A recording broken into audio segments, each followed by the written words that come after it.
Your hidden glory in creation, now revealed in you are Christ. What a beautiful name it is.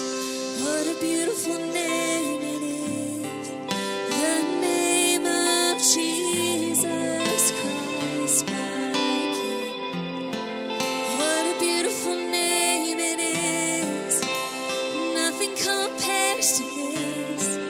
What a beautiful name it is. The name of Jesus.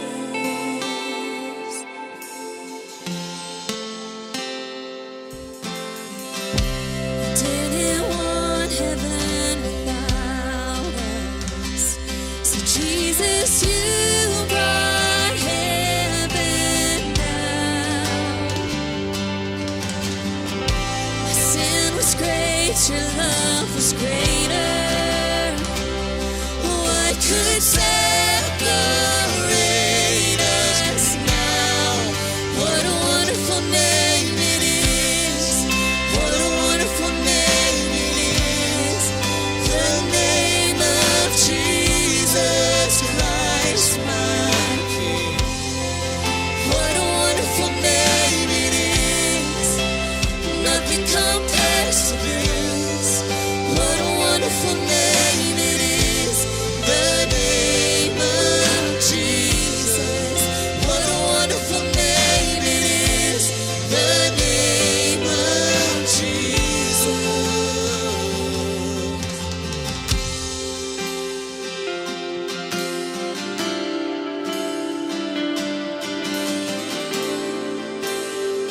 Oh, what a wonderful name. Death could not hold you. The veil tore before you. You silenced the boast of sin and grave. Come on, church. The heavens are roaring, the praise of your glory. For you are raised to life again. You have no rival, you have no equal. Now and forever, God, you reign. Yours is the kingdom, yours is the glory, yours is the name above all names. What a powerful name it is. What a powerful name it is. The name of Jesus Christ, my King. What a powerful name it is. That nothing can stand against. What a powerful name it is. The name of Come on, church. You have no rival. You have no rival. You have no equal. Now and forever, God, you reign. Yours is the kingdom. Yours is the glory. Yours is the name above all names. What a powerful name it is. What a powerful name it is. The name of Jesus Christ, my King. What a powerful name it is. And nothing can stand against. What a powerful name it is. The name of Jesus. What a powerful. What a powerful name it is. The name of Jesus. What a powerful name it is. The name of Jesus.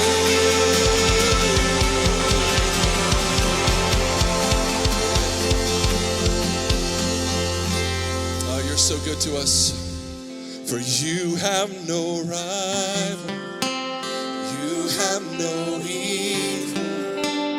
Now and forever, God, you reign. yours is the kingdom. Oh, yours is the glory. Yours is the name. We're going to sing that again. You have no rival. You have no equal, now and forever. Yours is the kingdom. Yours is the kingdom. Yours is the glory. Yours is the name above all. What a powerful name it is. What a powerful name it is. The name of Jesus Christ, my King. You're my King. What a powerful name it is. And nothing can stand against. What a powerful name it is. The name of Jesus. What a powerful. Oh, what a powerful name it is. The name. One more time. Tell us. Oh, what a powerful name it is. The name of Jesus. God, we worship you. God, we worship you. Well, good morning. Good morning. We are in a series called Strengthen the Family, and the specific part of the series that we're in is called We Resolve. And we knew as we were dealing with the family over the last couple weeks and going forward into the next couple months that we were going to need to deal with men specifically as leaders of the home and the leaders of the family. And so we were researching topics for the study. Joe came across this chapter in Tony Evans' book, No Excuses, called No More Sissified Men. And that's kind of the title that stuck for this week. And there's a lot of confusion in society about what it means to be a man. And one of the things I can assure you this morning, just so we're clear on today, is this is not a message about toxic masculinity. Okay.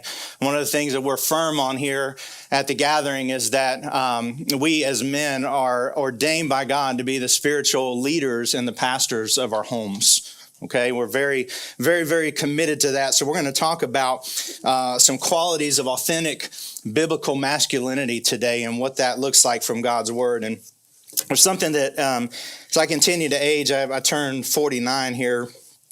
What is this, February? Oh, yeah, a couple weeks ago. Yeah, February. Yeah, I had a birthday a couple weeks ago. I turned 49, and one of the things that I have seen to be consistent, the older I get, and it doesn't seem to change, but the more men I meet, the more men's paths that I cross in my life, I tend to see that the majority of men never had any really good male role models in their life.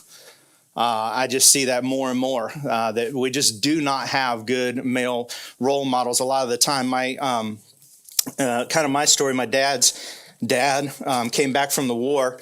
When he came back from the war, World War II, he was a raging alcoholic. My dad had 3 sisters, and him and his 3 sisters were beat unmercifully by their dad the whole time that he was growing up until he left and went in the military when he was about 17. Just to get out of that situation. Kim's dad, my father-in-law, when he was a younger man, he watched his brother shoot his father, kill him in their own living room because he was in a drunken rage and came into the house to start killing family members, and his older brother took his dad out. Okay, that's the environment that her dad grew up in. That's the environment that my dad grew up in. You heard Joe talk just a couple weeks ago about the own challenges that his own father had. He was very open about that a few weeks ago.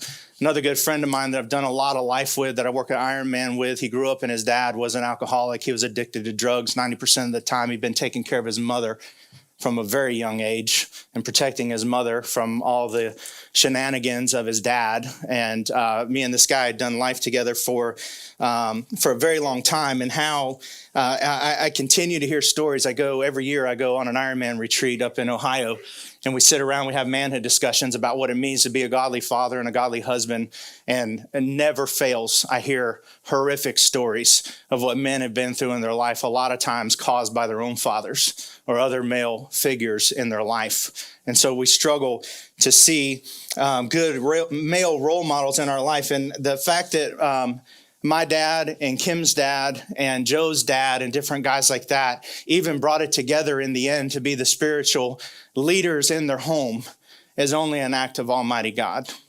I'm here to tell you, because they have been through some mess and they finished well at the end of the day. We just have a few male role models to look at. The men we look around in society do not always help that, right? If you're looking around for what it means to be a man as another man, you're going to see a lot of things. You're going to see a lot of men who are passive and who are passive in everything. They don't like to make decisions. They like to let their wife lead in the home. They're just passive. They're completely checked out. You're going to see a lot of men that are very consumed with their work and very consumed with their toys. And they don't have a relationship with their wife, and they don't have a relationship with their family, and they excuse it away really easily as providing for their family while they're emotionally disconnected from them because they're chasing those things. We see a lot of effeminate men in society these days, men that act a lot more like women than they do men because they're very confused and they're hurting. We also see a lot of toxic masculinity in our society where men are just overly brutal, overly aggressive, overly angry, don't think about other people at all, and just assume to walk on people. And we say that's real masculinity. And all of these signals from society just lend confusion as to what it means to really be a man. If you have boys that you're raising in this society, it's very confusing for them. Because here's what happens. If there's all this confusion about manhood and masculinity in society, you have a whole bunch of confused boys that grow up to be confused men. That's what happens. Because there's just so many voices coming at us constantly about what it means to be a real man and what it looks like. And the problem is further compounded by the fact that manhood's not something that automatically happens to a man. I need you to hear that this morning, okay? Especially if you're a mother this morning and you're a female, manhood is not something that just automatically happens to a man. It's not. Manhood's bestowed on a man by another man. I don't care how hard you try as a woman. My mother tried as hard as she could. She kept trying to affirm me, say, oh yeah, your dad loves you and all these things. And she kept trying to assume that on me. And I still had questions because I wasn't hearing it from my own dad. It wasn't being bestowed on me from another man saying, hey, you are worthy. You are a man. You are capable. You are strong. Okay. So manhood doesn't happen by accident. It's the bestowing of manhood and healthy masculinity onto other men that turns a man into another man. And if he doesn't get that question answered, he just turns to society for the answer. And we already talked about what happens when men turn to society to get that question answered. Family Life Today said this about manhood. I need you to listen really carefully to this. It's a long quote, but I need you to understand this morning, especially as men, okay? Family Life Today said this: manhood is in crisis today. Manhood is in crisis today. Much of this has to do with the nature of manhood itself, and it's rooted in a seemingly strange truth, but one that is essential for us to understand, and it's this. In terms of human development, healthy masculinity is not natural. Maleness just happens. Manhood does not.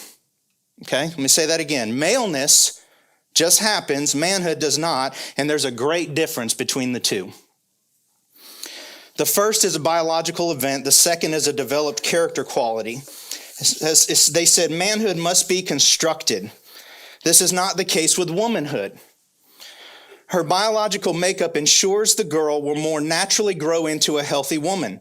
As her body matures, internally and externally, it sends her and those around her an unmistakable message of what she is and what she is becoming. It moves her in a very particular direction with great force. Her family and community treat her differently because of it. The boy's transition into manhood is not similarly predetermined. It must be created with significant intentionality. In other words, manhood is a behavior that must be taught and an identity that must be bestowed by a boy's family and the larger community of men, his parents, extended family, and the surrounding community. Manhood is a behavior, they say, that must be taught. Strong men don't just happen. Real men, strong, godly men, are built in community with other men. Strong, godly, God-fearing, biblical masculinity is built in community with other men. In other words, real, authentic masculinity is taught. It's not caught. Okay? That's our big idea for today. If you want to understand that, that's our big idea that real, authentic, biblical masculinity is taught. It's not caught. It's taught. It's not caught. Said differently, you don't arrive at manhood by accident. You don't arrive at being a man just by accident. And if it's taught and it's not caught, it means two things, okay? If we're going to teach masculinity, first, if you're another man, you have to be teachable, right? If manhood's taught and it's not caught, you have to be teachable. If you think you've got it already figured out as a man, you're wrong, okay? I realize the older I get, the dumber I feel sometimes, because I keep seeing things that I've never seen before, And if you think you've got it all figured out as another man, you don't. You've got blind spots. Every single one of us have blind spots. And when we get arrogant and we don't think we do, that's when we typically stumble. Okay? Every single one of us have blind spots. So first you have to be teachable, and then you also have to be a teacher. If you've got some things figured out as an older man, you need to be teaching those things to younger men. If it starts with the ones in your family, right? I have 3 boys, and so I'm trying to teach my 3 boys what it means to be a man and what it means to be a godly father and a godly husband, and it starts with that. But if you don't have boys in your home, it's still your responsibility as another man to help teach other younger men what it means to be a man. It's pretty simple, right? You have to be teachable, and you have to be a teacher. And teach other men. I don't know about you guys, but any little bit of advice I ever got from another man, I treasured. Remember those 1 or 2 things your grandfather told you? He never said much, but he said those 1 or 2 things where you're just like, I'm going to put that right here in my pocket, and I'm going to remember that, right? There's these little things that you've been told by men along the way that you really treasured. And I can tell you, you're probably like me. A whole lot of you wish you would have got a whole lot more of it, so you didn't make some of the mistakes that you made in your life. You have to be a teacher, and you have to be teachable. And so if authentic manhood, authentic biblical manhood is taught and not caught, we need to know what that looks like today, okay?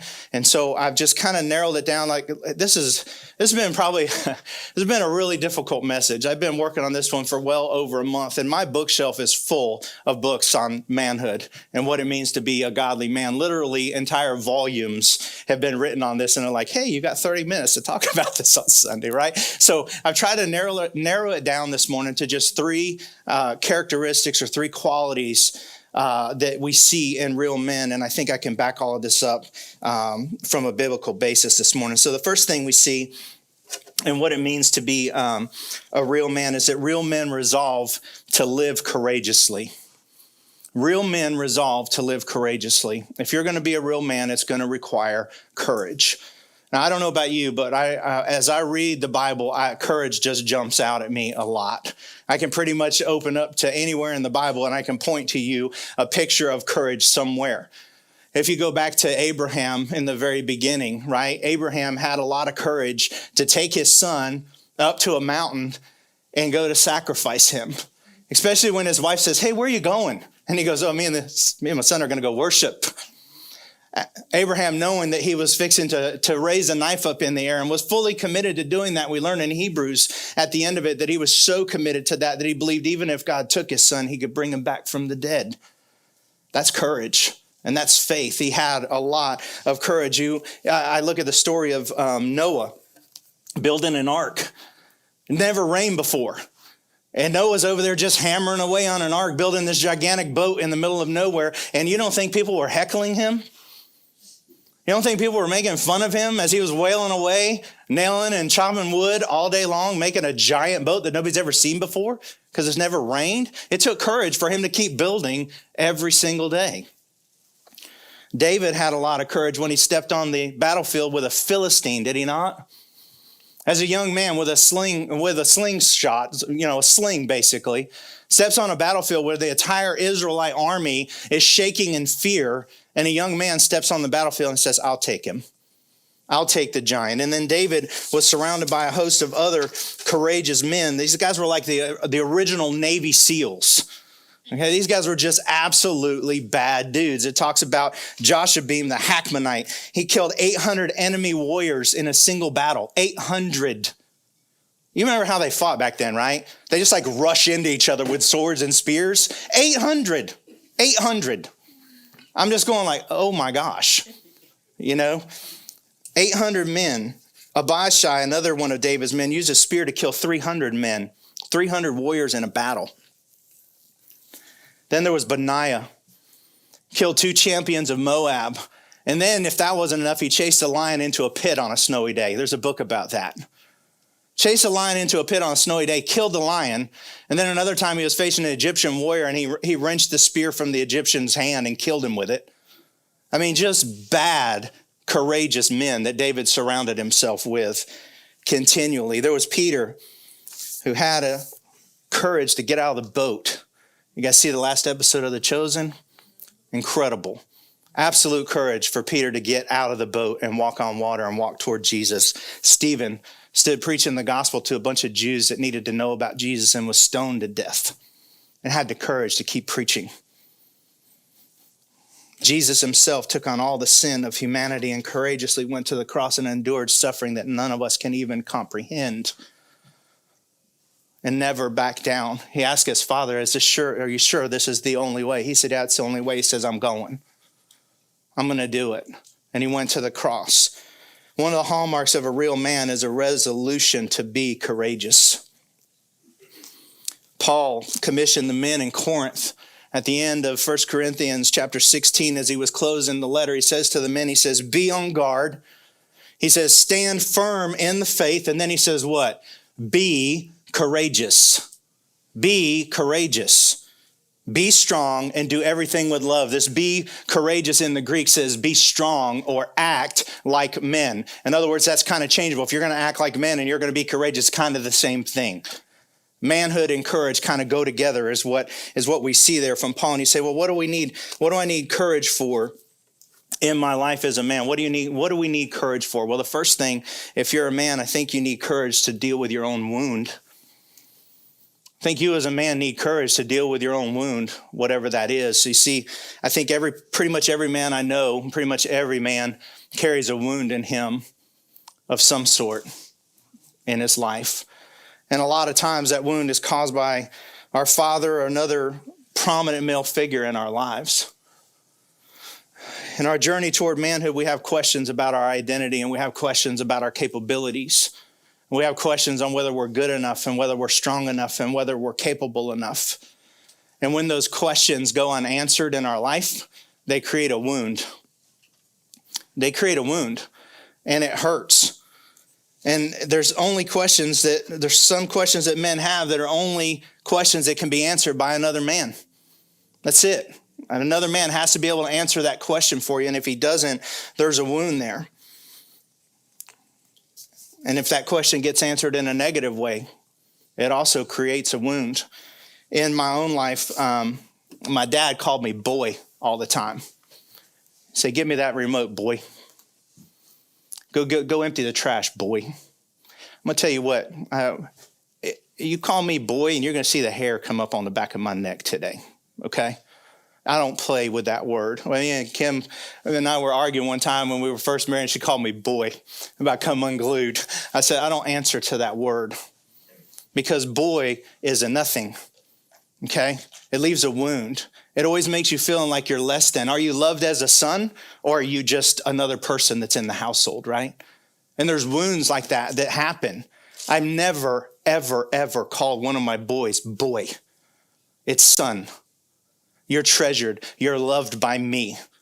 It's a wound that was created in me that I have and I carry with me, and you're always left questioning. These are things that if you don't get that question answered, those questions end up haunting a man.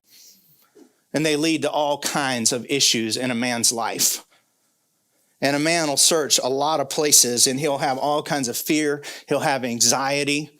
He'll have addictions. He'll have depression. He'll have apathy. He'll have so many things trying to fill that wound and make the pain stop. And most of you guys, if you know another man, you know you've seen the wound. You've seen men try to destroy themselves because of that wound, trying to bring some healing to it. But here's the good news this morning, okay? I'm going to show you this verse in a different way because it about knocked me out of my chair when I first saw it this way, okay? Here's the good news. 2 Timothy 1:7 says this: God has not given you a spirit of fear and timidity, but of power, love, and self-discipline. One more time. God has not given us a spirit of fear and timidity, but of power and love and self-discipline. You see, your earthly father and my earthly father was scary, okay? He was a 20-year Army vet, first sergeant. He laid down the law, okay? He knew how to create a spirit of fear in you. Many of you probably had fathers that could create a spirit of fear in you. It wasn't hard, right? Maybe he was heavy-handed with you. Maybe he was verbally abusive to you at some point, and he knew how to create a spirit of fear in you. And because of that spirit of fear that's living in you today, maybe you're timid. Maybe you live a life where you're scared. Maybe you don't like to try a lot of new things. Maybe you just struggle with self-worth. Maybe you've turned to a lot of different addictions and different things like that to help soothe the pain of that, because somebody else, your earthly father, created some sort of spirit of fear in you. That's not the spirit of fear that God has given you. That's the good news. God didn't give you a spirit of fear and a spirit of timidity. Your heavenly Father created something way different in you. He brought healing, and he can bring healing to that wound that you have from your earthly father. Your heavenly Father is a perfect Father. He's given you the power to overcome the fear and the self-doubt, the addictions, the passivity, and he loves you with a perfect love that many times was absent from your own earthly father. I didn't have this in my notes today, but it just occurred to me, and I remember I was 30 or in my early 30s when I finally got that truth. It took me till I was almost 32 before I realized I had spent my entire life chasing down my own father's love, and I realized my heavenly Father was the one I really needed to be chasing because he loved me perfectly, and I was holding my dad, my own dad, to a standard that he could never attain to. And I'm like, I had two or three little boys at this time. And it finally, just like an epiphany, I'm coming home from work, just driving down the road. And I said, why am I holding my dad to this standard up here that I can't even attain to as a father? Why am I not chasing my heavenly Father's love? Because he's never ceased to love me absolutely perfectly. You need courage to deal with your wound as a man so you can show up as your full self every single day, because our families need us every single day. Courage to deal with your own wound, and then you need courage to live out your convictions. Definition of a conviction is a belief of which you are thoroughly convinced. Okay? Your convictions are beliefs that you have, that you hold on to as a man, as a father, as a husband, of which you are thoroughly convinced. Like nobody's going to convince you otherwise of whatever that truth is on the way that you live your life. And it takes a lot of courage to hold on to your convictions. There's a lot of men today that are unsettled in their convictions. And the foundation of their beliefs and their ideology is laid on shifting sand. It doesn't take much but the winds of change just to kind of topple their convictions today, and they're on to the next thing. And it takes a lot of courage to live out your convictions as a man. It means that you draw a line in the sand. Terry said it better last week, that you put a stake in the ground and you say, here's where I'm at, and I'm going that direction. We're not going back that way again. If you cross this line, that's it. This is where the line is at. You're going to cross me. It's never going to happen again if you cross this line. That's what your convictions are. They're the hills that you're going to die on as a man. There's just certain things that you have convictions about that you're like, you know what? Me and my family, we're going that way. I'm going to show you that in a minute from Joshua. Me and my family are going that way, and it doesn't matter what anybody else does. This is the direction we're going. That's a conviction. And it takes courage to live out those convictions. We see this again in the life of Joshua, and Caleb was with him as they go into the land in Numbers 14, into the land of Canaan, and they spy it out. And Joshua and Caleb, they come back from the land, and they start giving a report to all the Israelites. And it says this, and he says, if the Lord is pleased with us, he will bring us safely into the land and give it to us. It's a rich land flowing with milk and honey. He says, do not rebel against the Lord, and don't be afraid of the people of the land. They're only helpless prey to us. They have no protection, but the Lord is with us. And he says, don't be afraid of them. And so Caleb and Joshua, they come back to the camp and they're like, guys, we can do this. The Lord's given us the land. He's already told us what he's promised. He had a conviction in the Lord's promises. He had a conviction about the Lord's power. And he said, they promised us the land. Why are we not going to go in and get the land? He's powerful enough to protect us in the land. Why are we not going in and getting the land? And everybody else, the other 10 spies, turned the whole nation of Israel against them. And if you know the rest of the story, those 10 spies were killed immediately by God for their lack of conviction and the power and the promises of God, but not before all of them picked up stones and went to kill Joshua and Caleb. And you know what? God stood up for them because they stood on their convictions, on the promises and on the power of God. And at the end of Joshua's life, this guy, I love Joshua, and it's obviously one of the reasons why I named one of my sons Joshua, okay? And he's a warrior, right? Joshua was a warrior. And at the end of his life, he took over for Moses. He led the children of Israel into the promised land. And he never wavered on his convictions his entire life. And he gets there and he's given his final speech to the nation of Israel at the end. And he says, so fear the Lord and serve him wholeheartedly. He says, put away forever the idols your ancestors worshiped when they lived beyond the Euphrates River and in Egypt. And he says, serve God alone. And if you refuse to serve the Lord, then choose you this day whom you will serve. Would you prefer the gods your ancestors served beyond the Euphrates, or will it be the gods of the Amorites in whose land you now live? He says, but as for me and my family and my house, he says, we are going to serve the Lord. Amen. We're going to serve the Lord. He says, you're going to choose somebody that you're going to follow. You're going to have to choose somebody. If you're serving nothing, you've already chosen, right? So you can choose to either serve that, or you can serve the God that brought us out of the land of Egypt. And he says, I don't care what you guys do. I'm going to tell you, you should be serving the Lord. He says, but no matter what anybody else does, no matter what the rest of you do, me and my family are going that way. We're going to follow the Lord. That's a conviction.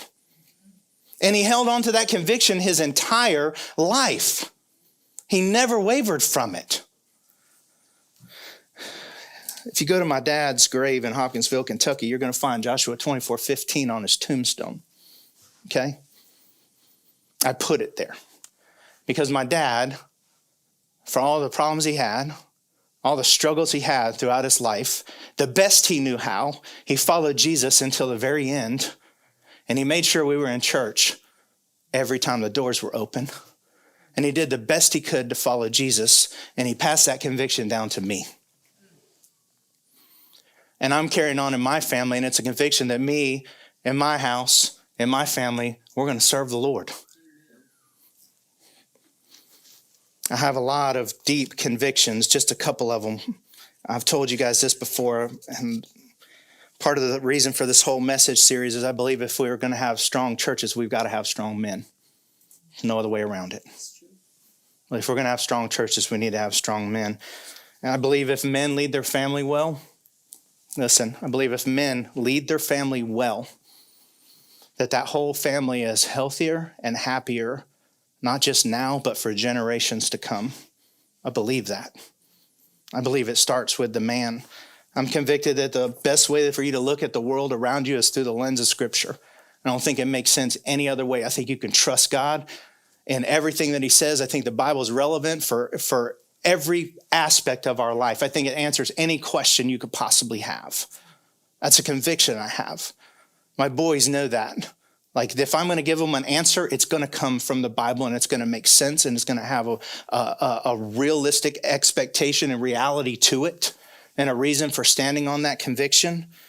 And I believe, too, one of my strong convictions is I believe for years that if I failed raising my boys, I failed as a man. Okay? From day one, when we started having boys, and Kim knows this, I said, if I fail at this, I was looking at the finish line before I ever got started. I was looking at the finish line with my boys, and I said, if they don't turn out to be godly men, I feel like, right or wrong, okay, but that's my conviction. Right or wrong. I'm sure there's a lot of good that's been done, but my conviction is that if they fail in being good, godly men, that's on me, and I've failed. Okay, those are just convictions that I have as a man, and you should have strong convictions as well, but it takes courage. It takes courage to stand on your convictions. And it takes, lastly, the courage here to lead your family well. Leading your family is hard. And I know if you're trying to do it and do it well today, it is hard. The Calamarises popped into my head when they had left a while back, but they were talking to me about raising their boys, and Chris was like, "This is hard, man. It's like a battle every single day." And I said, "Chris, stay in the fight. It only gets worse." His kids were they were like 13, his oldest one. You got 2 more coming behind you, brother. This ain't the time to give up. And he was like, ouch. And then he was like, thank you.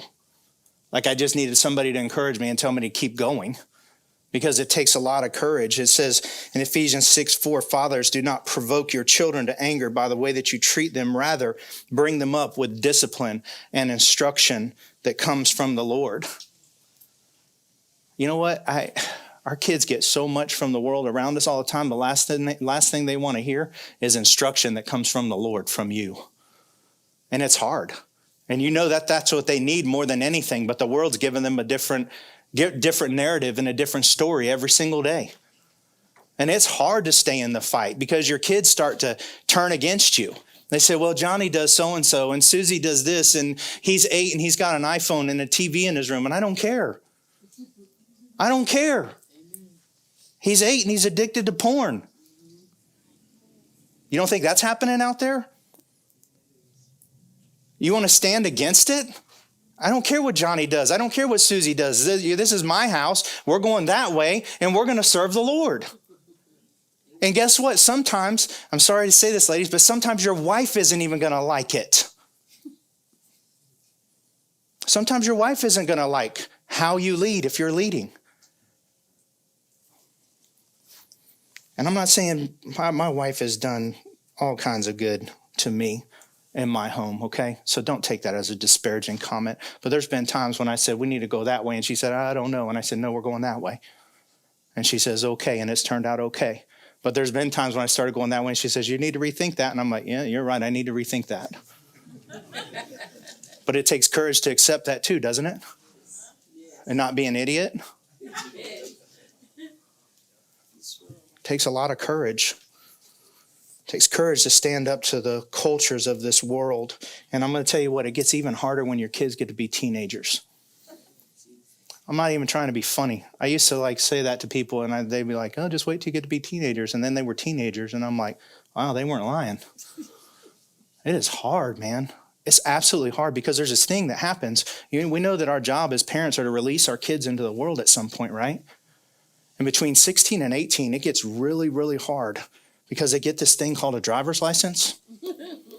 And they get this other thing that comes with that called freedom. And they don't know how to handle the freedom sometimes. And so it's like a car where you're constantly on the gas and brake. You're like, I want to let you go, but oh, hey. And it's just constant. And it creates a lot of tension. And it creates a lot of anxiety. And we're just trying to launch our kids into the world well. And I'm going to tell you what, if you've given up by that time, you've lost your kids more than likely. It takes more courage in that moment. Don't get weary when they're 8, because you need a whole lot of strength when they get to be 18. You've got to stay in the fight. You've got to have courage to do that. You need courage for when the future is unclear. You know, there's times in life when the Lord moves us in a different direction, and sometimes we move to another home. We move to another job. We move to another state. And your family's going to be looking at you to lend some perspective in times like that. You can't be running around all the time like Chicken Little. Oh, the sky is falling. The sky is falling. You know, you got to have some sense about you and act like a man and say, this is the direction that we're going. You're going to have to courageously look your family in the eye and paint a picture of reality for them that they can have some faith in. And say, hey, it's going to be okay. This is actually going to be better for us as a family. And they got to be able to believe you. It takes courage to do that. Then there's also times in your life when things are going to happen with such magnitude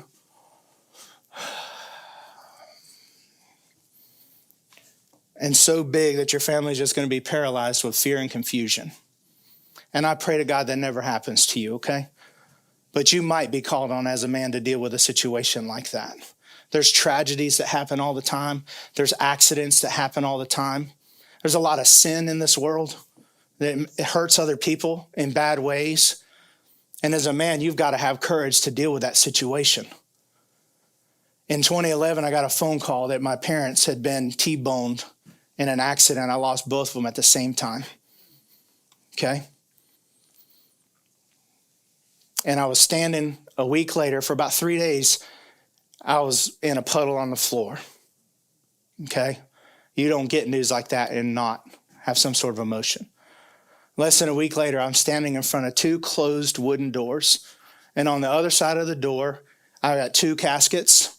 One's got my mom in it. One's got my dad in it. My grandmother is on my arm, and her daughter's on the other side of the door, and her son-in-law. I got 3 little boys surrounding me, and my wife is beside me, and my sister, and I'm fixing to open those 2 doors and walk in without completely losing it myself. And the hardest thing I've ever done in my life is to walk my grandmother up to the casket with my mom and her daughter laying in it. Absolutely horrific season in my life. And it took a lot of courage to face that reality, because I'm going to tell you what, I know I was cognizant of it, not 100% of the time, but I knew and I was cognizant of it in the moment that my family is watching me. My boys are watching me. They want to know if they're still going to have a dad when he comes out on the other side of this, or if he's just going to be completely disabled, emotionally checked out, whatever it is. It takes a lot of courage to face those situations and not only take that faith on yourself to know that you're going to go through that situation and walk through it with the Lord, but also be able to make some sense of it for your family. It takes a lot of courage to do that. Second characteristic we see in real men is that real men resolve to be consistent in character. Real men resolve to be consistent in character. In 1 Timothy chapter 3, Paul lays out the qualifications for pastors, elders, and deacons. And these are particular qualifications for leadership. I know not everybody's going to be a pastor, not everybody's going to be a deacon, okay?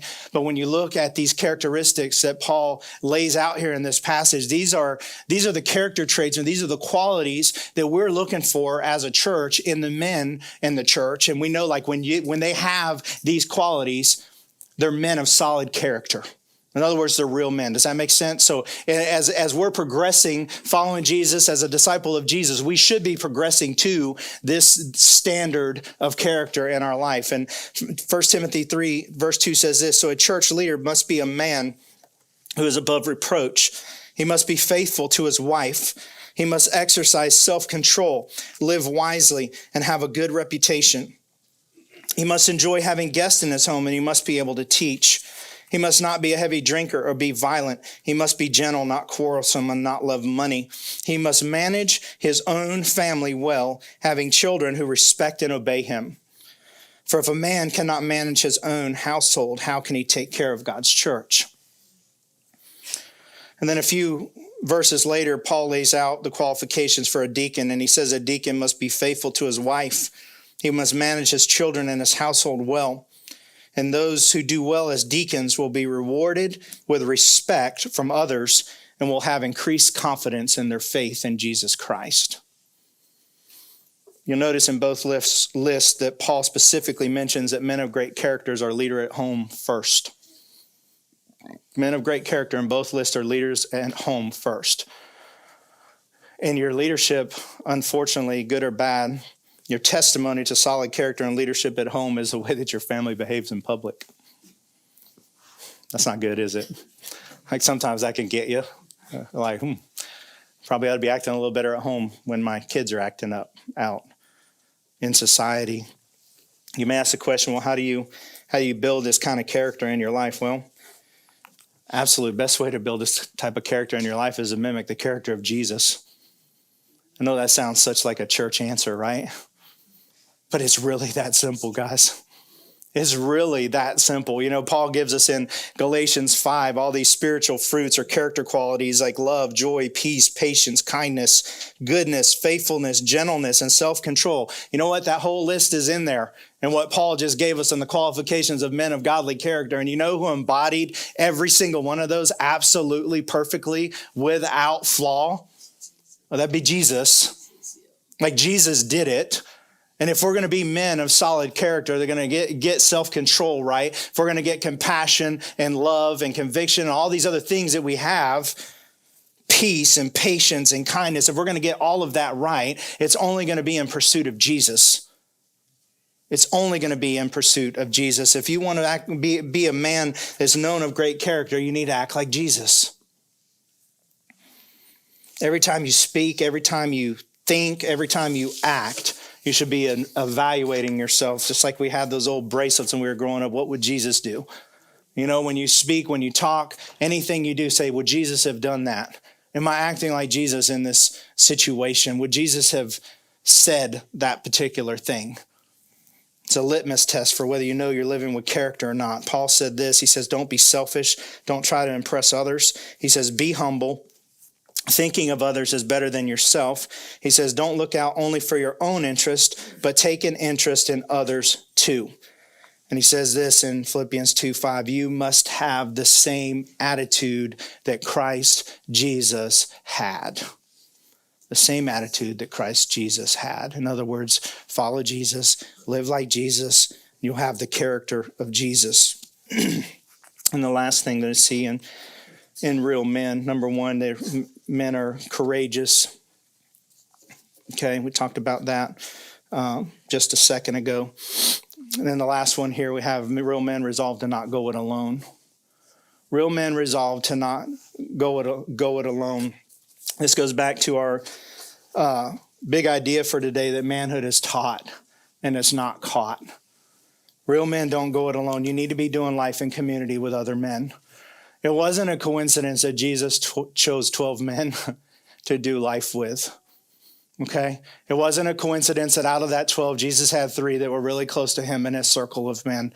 That was by design. Because Jesus did life with other men. Okay? You remember when he sent the disciples out? He sent them out solo, right? No, not in my Bible. No, he sent them out 2 by 2. Elijah had Elisha. You remember? Moses had Joshua, he passed things down to. Paul had Silas, and later had Timothy. You can see examples of this all throughout Scripture. David was surrounded by all these mighty men that we were talking about originally. And he was surrounded by all of these mighty men. And you know when David screwed up? When all those mighty men were out doing what mighty men do, and David was still back at the kingdom, looking at one of their wives taking a bath. That's when David messed up.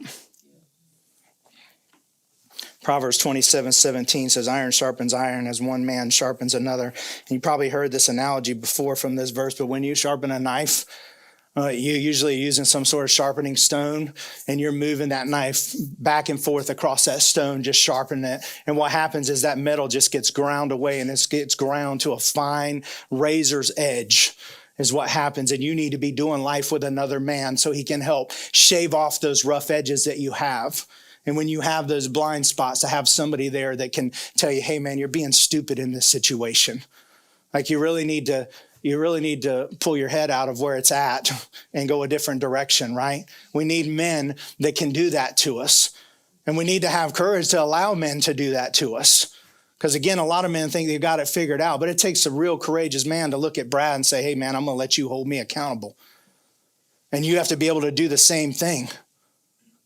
And look another man in the eye and say, yeah, let's do life together. Let's talk real. Not like, hey, how you doing today? Oh, I'm good. That's great. No, that's not real community. If you're leading your family well and you're trying to do the best that you can to lead your family, that mantle of leadership as a man is extremely heavy sometimes. And you're going to need the community of other men to help you carry that burden. Because there's things that other men, only another man will understand that you're dealing with, and things that you're going through and the feelings that you're feeling. Only another man will understand those things. You have to have another man that you can trust with anything that will keep you pointed toward Jesus in everything that you do. I saw an absolutely beautiful picture of this week. I was listening to the Carey Nieuwhof leadership podcast. I listened to it a lot, and Carey had Carlos Whitaker on his podcast this week. And at the end of Carey's podcast, he's been asking this question of his guests recently. He says, what is the question you wish somebody would ask you that nobody seems to ask you these days? A lot of the guests get asked all kinds of questions because they're on podcasts all the time and they get asked tons of questions. So he says, what is a question you wish somebody would ask you that nobody seems to ask you these days? And Carlos says this. He says, I wish somebody would ask me, how are you and the Lord doing? He says, like, no one really ever asks me that, not even my close friends, but talk about a relationship that people should be checking up on. Sometimes people could ask me that question, he says, and I could be like, I'm almost an atheist, you know? And he says, but nobody would ever know unless they asked me the question, right? And so Carey very kindly says, well, how's it going with you and the Lord? And this is on a public podcast, okay? And it's on YouTube. You can go watch it. And Carlos says, thanks for asking. He says, I'm in a wrestling match with not my Christianity, not with the local church, not with my belief in Jesus as the Son of God, but my understanding of why God would allow my dad, and he got really emotional and he got choked up at this point. He says, why God would allow my dad. He says, I'm wrestling a lot knowing what a great man of God that my dad is, how he sacrificed his life for the gospel. And there's so much good in my dad. Why my dad would lose any memory and all memory of who I am. And he says, so I'm wrestling with that, you know. And he says, it's hard. And I'm not running away from God, but I'm cussing him out sometimes. And I feel like he's okay with that. And he still holds me when I'm done with my tantrum. But that's kind of where I am right now. He says, I'm frustrated and I'm hurting. And I was like, man, if that is not the perfect picture of what it looks like to live in community with another man. That this guy, Carlos, felt so strongly about his relationship with Carey Nieuwhof that he could come out in a public podcast and say that. And you know what Carey did? He did exactly what Jesus would do. He just loved him through that moment. He said, Carlos, I am so sorry. Tell me more. There was no judgment. There was no criticism. There was just pure two men loving on each other. Like, hey, man, I am sorry you're broken and I'm sorry you're hurting. How can I help? And I thought that'd be a perfect way to end today's message with the same question for you guys today. How are you and the Lord doing? How are you and God doing today in your relationship with God? I said earlier, I believe if we're going to build strong churches and we're going to build strong families, that it's going to start with strong men. It's going to start with the men in this room leading their families well. And if you're going to lead your family well, and if you're going to be a strong, courageous man, you have to have a very strong, deep relationship with God. And if there's anything there in that relationship that's keeping it from being everything that it could, maybe there's a wound there that just will not heal.